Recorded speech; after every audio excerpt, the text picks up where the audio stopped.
Assalamualaikum warahmatullahi wabarakatuh, sahabat-sahabat. Selamat datang kembali di Kang Cep Channel.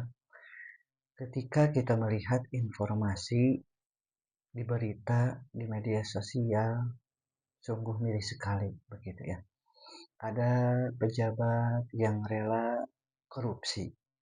Ada seorang ayah yang harusnya mengayomi, yang harusnya melindungi keluarganya, malah memperkosa anaknya, malah membunuh istrinya.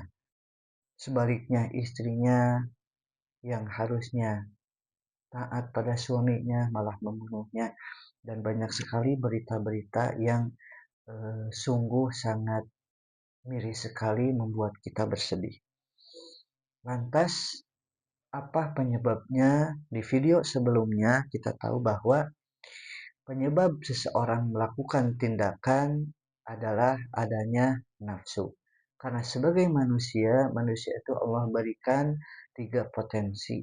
Yang pertama nafsu, yang kedua akal, yang ketiga dia memiliki rasa, ya rasa bahagia, rasa sedih, dan lain sebagainya. Nah, maka pada kesempatan kali ini kita akan berupaya mengenali apa itu nafsu.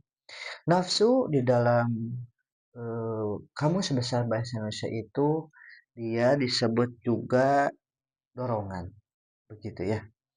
Nah, kecenderungan, keinginan yang membuat seseorang itu melakukan sesuatu, begitu ya. Saya ingin menikah, saya ingin punya mobil, saya ingin umroh. Nah, itu nafsu. Lantas, nafsu itu kita perlu ketahui dibagi menjadi dua. Ada nafsu yang terdidik, ada nafsu yang tidak terdidik. Ketika seseorang memiliki nafsu dan dia dididik, maka perbuatannya, ucapannya, tingkah lakunya, akhlaknya akan menjadi baik. Ya. Contoh, ketika seseorang di jalan keserempet motor, maka orang yang nafsunya terdidik dia akan mengelola emosinya, tidak langsung menyalahkan yang nabrak, karena yang nabrak atau yang menyerempet tidak mungkin sengaja, begitu. Nah, berbeda dengan yang kedua. Yang kedua itu adalah nafsu yang tidak terdidik. Pasti dalam kasus yang sama, misalnya di jalan, ketika dia diserempet, apa yang dia lakukan? Dia lakukan emosi. Yang dia lakukan marah, begitu. Nah, kita berbicara nafsu yang terdidik. Nafsu yang terdidik sudah ada contohnya, yakni dalam Islam Rasulullah Muhammad SAW. Ketika Rasulullah melewati sebuah jalan, nah ada pemuda yang tiba-tiba pemuda ini eh, meludahi Rasulullah. Lantas apa yang dilakukan oleh Rasulullah? Rasulullah lantas mengusap ludahnya dan tersenyum dan melanjutkan perjalanannya. Dan itu dilakukan bukan sekali dua kali.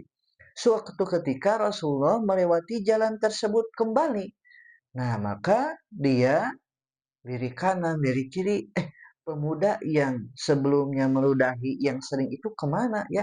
Ternyata tidak ada, ditarik oleh Rasulullah. Ditanyakan kepada orang sekitar, oh pemuda itu mah sedang sakit. Maka apa yang dilakukan oleh Rasulullah? Rasulullah menjenguknya dan akhirnya pemuda ini bertaubat dan masuk Islam. Nah, itulah nafsu yang tidak terdidik. Adapun nafsu yang tidak terdidik, ya, contohnya adalah paman Rasul sendiri. Siapa? Abu Lahab. Bahkan karena kedengkiannya, karena ketidaksukanya kepada Rasulullah, selalu menghardik, mencela, begitu ya. Maka diabadikan di dalam Al-Quran, tabbat yada abi lahabi watab. Celakalah kedua tangan Abu Lahab. Yakni Abu Lahab itu celaka. Bahkan dikisahkan di kuburnya juga sangat miris, begitu ya, ditindih oleh batu, ya, wallahu alam. Nah, Nafsu ini ya kita perlu ilmui selalu karena nafsu ini berjenis begitu ya. Sedikitnya ada tiga, ada nafsu amarah, nafsu lawamah, nafsu mutmainnah. Nafsu amarah adalah paling rendah ketika apa-apa marah, disinggung sedikit marah. Nafsu lawamah dia ada 50-50 lah. Terkadang dia maksiat, lalu dia sedih, aduh kenapa maksiat, tobat, besoknya maksiat lagi, begitu ya. Itu lawamah. Yang terbaik adalah nafsu mutmainnah, yang dia ini cenderung terus meningkat ke level yang dia itu dalam ketaatan. Dia beribadah dan biasanya nafsu mutmainnah ini semarak pas ketika Ramadan. Ya, sebentar lagi kita Ramadan. Itulah nafsu, yakni dorongan, keinginan yang membuat seseorang melakukan tindakan.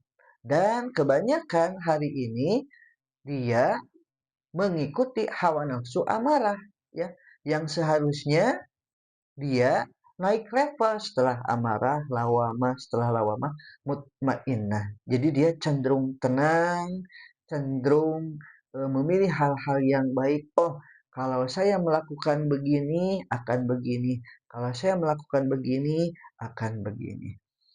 Itu terkait nafsu. Dan eh, di waktu yang akan datang kita akan coba bedah bagaimana mengelola hawa nafsu ini ya, dan jenis-jenisnya apakah hanya tiga, kita bertemu di video yang selanjutnya.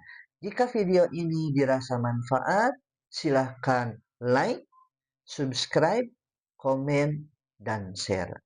Marilah kita terus meningkatkan kegemaran kita membaca. Untuk apa? Untuk menjadikan kita lebih baik lagi, seorang pemimpin yang lebih baik lagi, seorang ibu menjadi seorang ibu yang lebih solehah lagi. Wallahu alam bisawab. Wallahu alam bisawab. Khairul kalam. Assalamualaikum warahmatullahi wabarakatuh.